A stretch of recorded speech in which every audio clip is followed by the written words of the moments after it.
Crazy Rocket, now available on PMBet.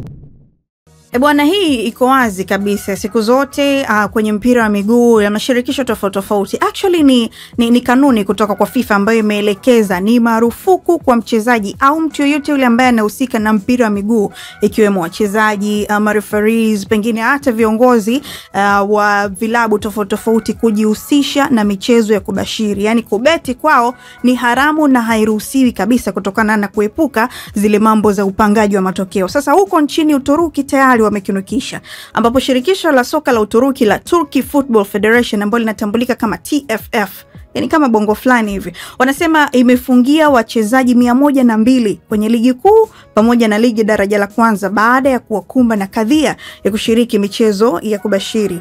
Huku wachezaji wa Galatasaray, Elen Elmali na Mitehan Balkachi nao pia wakiwemo kwenye rungu hilo. Na mapema mwezi huu TFF iliwafungia marefari 149 baada ya uchunguzi na kuwabaini wamekuwa wakibashiri kwenye mechi za ligi ya Uturuki. Hebu imagine kwamba referee anakuchezesha mchezo, lakini hiyo mechi anaichezesha ameenda kuitengenezea mkeka. Nini hapo kitatokea? Lakini uchunguzi pia ulienda mbali zaidi, na Jumatatu hii watu 8 walikamatwa, akiwemo mwenyekiti wa klabu kubwa nchini humo. Lakini vile vile wachezaji 1024 pia wa ligi zote walisimamishwa wakati uchunguzi ukiendelea, na kupelekea ligi daraja la pili pamoja na ligi daraja la 3 kusimamishwa kwa takriban wiki 2.